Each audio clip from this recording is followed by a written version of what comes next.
अल्लाह तेरी इबादत करते हैं और तेरे से ही कामयाबी और इज्जत मांगते हैं। मेरे बेलसी के बाशऊर शहरियों, मैं सबसे पहले तो औरंगजेब खान आपको और ताहिर इकबाल आप दोनों को इस शानदार जलसे में जो आपने लोगों को इकट्ठा किया, मैं आपको खिराज तहसीन पेश करता हूं।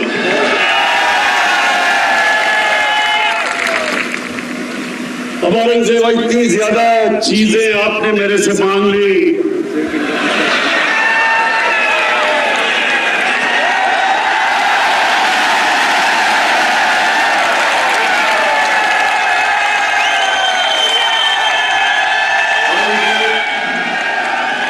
और जहां से लगता है कि जो 74 साल में काम नहीं हुए वो एक साल में आप करवाना चाहते हैं।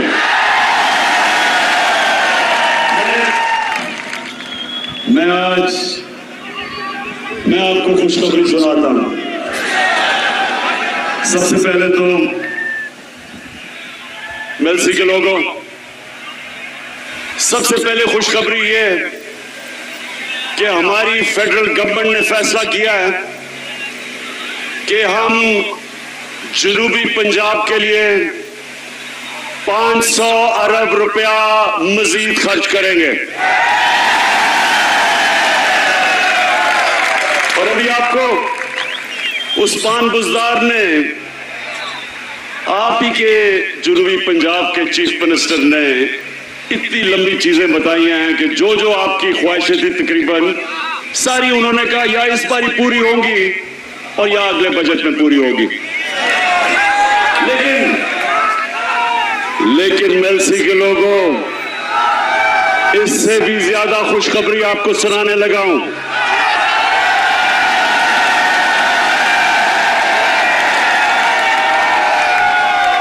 हमने फैसला किया कि हम नेशनल असेंबली में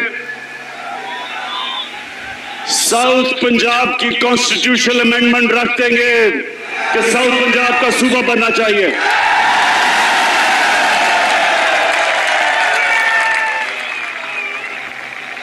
अब हम देखेंगे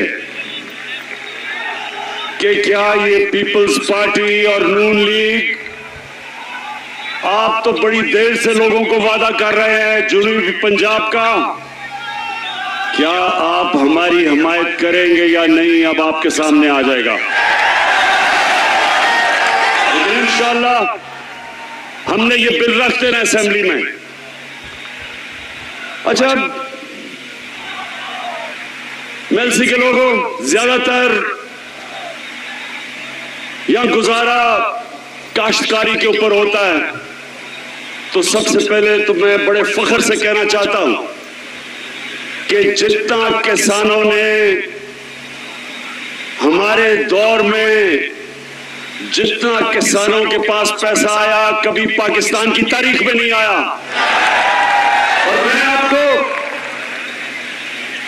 अब जरा ये मेरे पास अदाद और शुमार है। मकई में हर एकड़ के ऊपर महंगाई के बावजूद जो मकई की फसल की कीमत बढ़ी है, 40,000 से 50,000 तक मजीद फायदा हुआ है किसान को।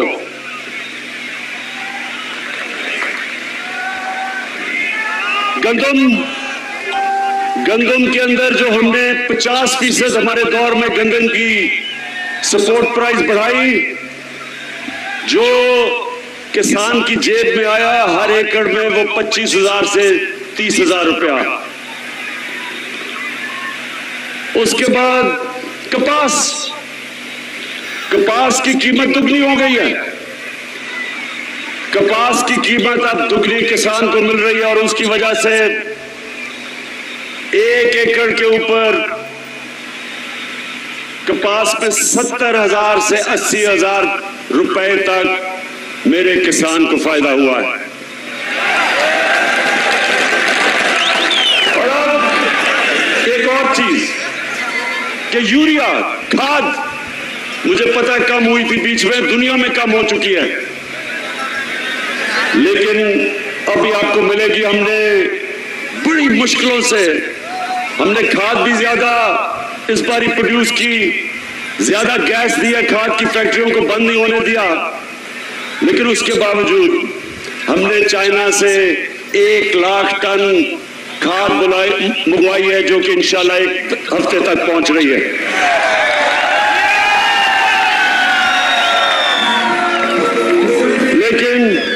लेकिन अब किसानों, जितने भी किसान हो, एक चीज समझ जाओ कि आज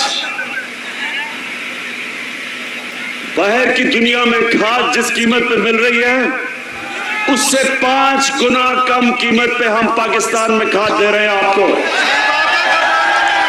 132 अरब रुपए का हम सब्सिडी दे रहे हैं। तो मैं इसलिए आज आप किसानों के सामने पहले ये जरूर बात करना चाहता हूं, और भी अभी बड़ी बातें कर रही है मैंने, लेकिन मैं पहले अपने, क्योंकि मेरा ये ईमान है, जब किसान खुशहाल होगा पाकिस्तान तरक्की करेगा। और ये बड़े मुश्किल वक्त में आपको पता नहीं कि अल्लाह ने हमारी हुकूमत को किन किन इम्तिहानों से गुजारा है। पहले मुल्क मिला जिसको रे चोरों का टोला दिवालिया निकाल चुका था, उसको संभाला, और फिर जब वो संभल रहा था तो 100 साल में एक दफा इस तरह का बुरान आता है, जो कोरोना वायरस पाकिस्तान और सारी दुनिया में आ गई। और मैं अल्लाह का शुक्र अदा करता हूं कि हमारा वो मुल्क है जो दुनिया मानती है कि 190 मुल्कों में से वो 3 वो मुल्कों में से है जिसने सबसे बेहतर तरीके से इस बड़े बुरान से अपने मुल्क को निकाला है, अपने लोगों को भी बचाया, अपनी माइशत को भी बचाया। और उसके बाद महंगाई का समुंदर आ गया सारी दुनिया में। मेलसी के नौजवानों, आपको पता होना चाहिए कि इस वक्त दुनिया की तारीख में, यानी, और मैं तारीख की बात कर रहा हूं कि अमेरिका में 40 साल के बाद सबसे ज्यादा महंगाई आई है, बर्तानिया में 30 साल के बाद, जर्मनी में 26 साल के बाद, तुर्की में 20 साल के बाद। इतनी महंगाई दुनिया में जो आई है, उसके मुकाबले में पीपल्स पार्टी का जो 2008 से 13 का दौर था, उस दौर में ज्यादा महंगाई थी आज से। लेकिन इस महंगाई के बावजूद इंशाअल्लाह हमने पूरी कोशिश की कि आपके ऊपर हम कम बोझ डालें, और अल्लाह का करम है कि हमारी पाकिस्तान की तारीख में सबसे ज्यादा टैक्स इकट्ठा किया गया, और उसकी वजह से मैंने 10 रुपए कम किया पेट्रोल और डीजल,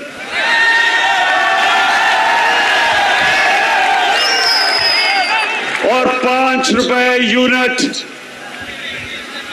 बिजली कम की।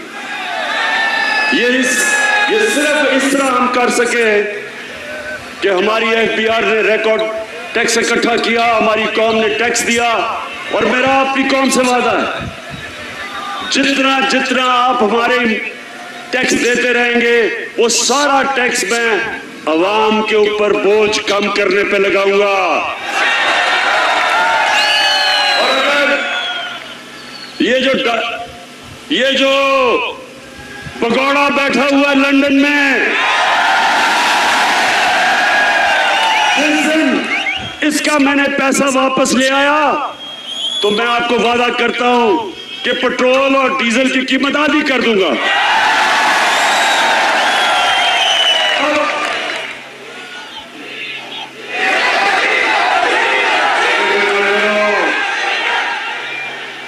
अभी फजलू डीजल पे भी मैं आ रहा हूं।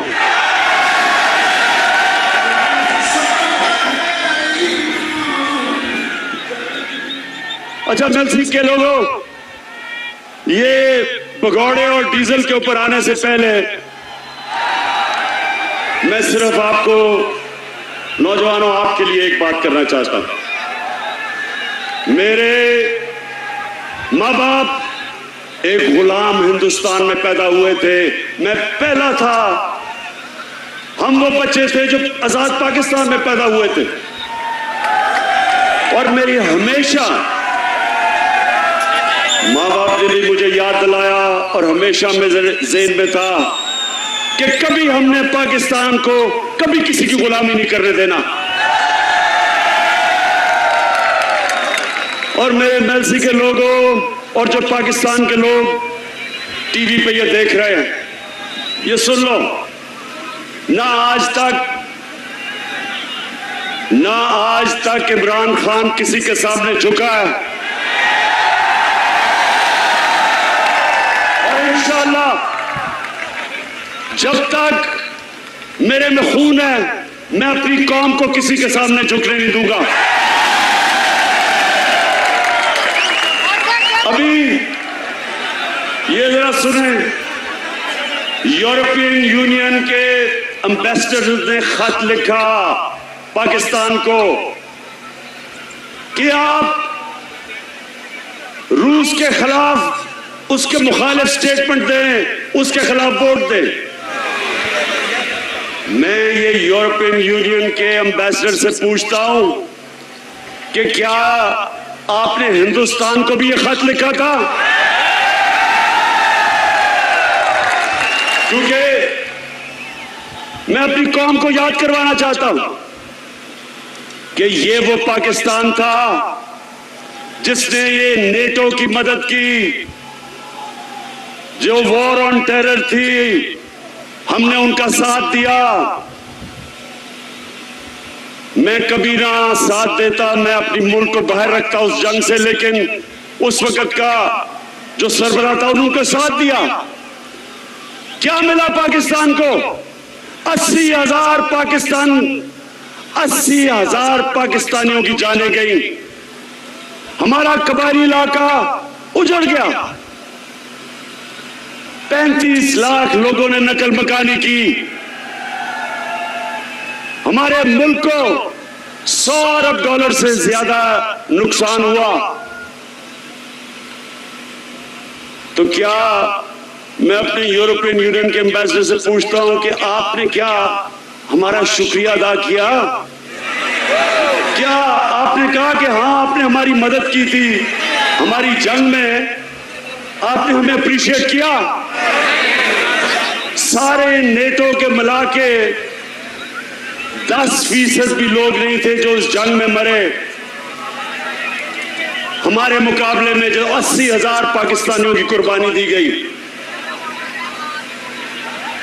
तो मैं उनसे आज ये पूछता हूं कि बजाय आपने, जब हमने आपके साथ खड़े हुए थे, बजाय आप हमारा कम से कम शुक्रिया अदा करते, ऐसे आप में से लोग थे जिन्होंने अफगानिस्तान में जो जंग हारी आपने, वो पाकिस्तान को जिम्मेदार ठहराया था।